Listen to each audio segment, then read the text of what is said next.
trust you. If you did, you'd be the fool I always took you for. America, this is what the flick. This is the internet. The world is watching. Oh, that's right. The whole world is watching. Earth, this is what the flick. Thor, the Dark Ages, the Dark World. The Dark Thor, World. the Dark World, Thor 2. I can't keep it straight when sequels have titles. Yeah, like you want a number and... Thor 2. Thor 2, again, Thor's back. And Thor is back. Just charming as ever. Yes. So after having left the Earth in the first movie and then coming back to Earth and not calling his girlfriend in the Avengers, Thor has returned. And this time he's fighting off a millennial-old menace to Asgard that is now back because his girlfriend Jane Foster, played by Natalie Portman once again, has accidentally stumbled upon a power called the Ether, which could destroy the entire universe. And wouldn't you know it, the circumstances are just right, all the planets are lining up where this could be the time that it all goes down. Take a look. Some believe that before the universe, there was nothing. They're wrong. There was darkness. Alonso, you said, Alonso Duralde, Ben Mankiewicz. So Alonso, you said two things in there which summarize why I can't endorse this movie. Oh, okay. Asgard and Ether. I don't, like, I guess it's a shortcoming of mine, but if you're going to make a bunch of shit up and have me care about it at all, then you've got to do it so incredibly well. Like, the drama really has to be sold. And you've got to sort of, you need to build me caring. And this movie, I knew right in the beginning, was flawed because it contained the thing that again, I'm against unless you make up for it in a big way, where they have to explain everything you're about to see.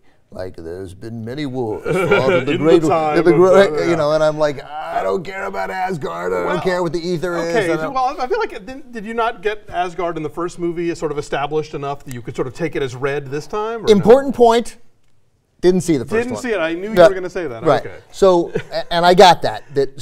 And I will have to factor that in. Right. So, I mean, I feel like there are almost 2 reviews for this. If you are a guy who liked the first one and cares what the hell happens to Thor, and if you're somebody who either missed the first one or maybe didn't, but it's not, you're not really. I'll tell you, I didn't like the first movie. I thought the first movie was kind of stodgy, and a lot of it had some, like, that whole.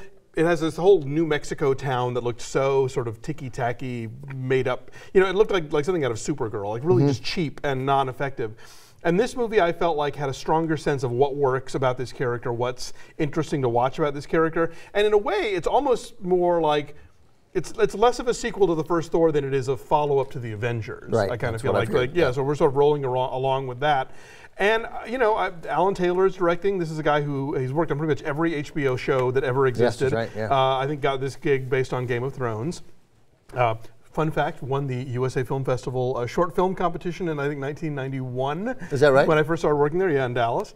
But yeah, so it's, you know, I think he keeps things moving along. He manages to work in, you know, swords and spaceships and superheroes and, you know, dimensional warping and Kat Dennings, and they all sort of feel, you know, organic to what's going on. Yeah, I had more fun with this one. I liked it. I wanted to have fun. I'm trying not to be I don't want to be a jerk about it and be like. It was no Las Vegas. I like. Look, Las Vegas is better. It's better. So, like, I don't get why there's this unbelievable technology which can build Asgard, and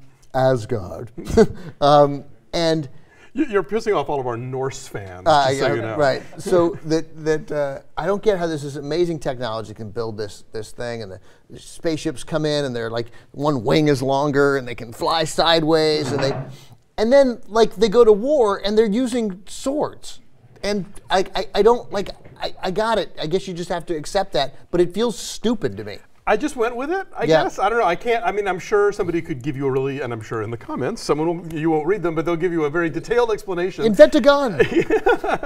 As to why, you know, that's how it rolls out. I mean, for me, Thor has always. I mean, that wasn't one of my principal comics when I read comics, but I, you know, saw a few. Yeah, and so it always sort of mixed a little bit of sort of ancient Norse stuff with some, you know, kind of future tech and whatever. I didn't read any comics, and I didn't read Thor, so I got it. Like, I'm not.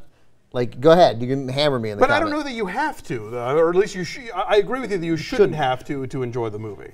So if it didn't work for you because of that, then that's a failure of the film. I had a good enough time, and I think maybe I went in with lower expectations, not having liked the first one all that much. You know, I don't like.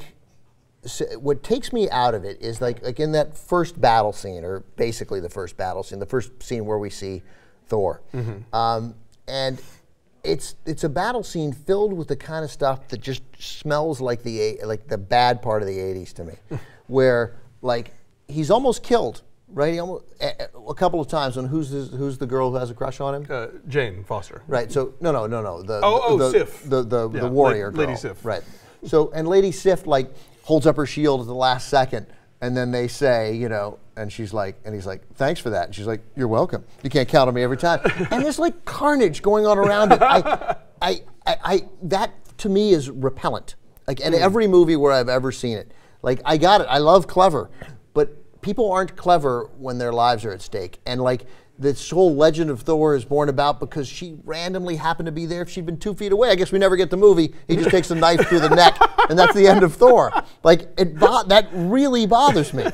And I think it's a failing. Look, they're warriors. They throw their lives down all the time. They can't take it seriously that long. It's like a gallows humor sets in. It's like being an ER doctor, you know. Yeah, but like, there's like if you want us to then believe that Odin is determined to save Asgard, and it's then you have to treat the deaths around you with some degree like it matters. So the cheekiness to me removed much of the drama. Okay. Like there's a place for it, but it's not in the battle scenes, and I don't care. I didn't like that. I felt like there was a good balance. Like the first movie, I thought too much Kat Dennings and too much Anthony Hopkins. This movie gave us just enough. Yeah, there was probably the right amount of Kat Dennings in that. I liked how you had some battles that were taking place on sort of these barren planets or among kind of ancient ruins, but then also suddenly they're next to the whatever all the cool new shit in London, you know, the big Ferris wheel and stuff, you know.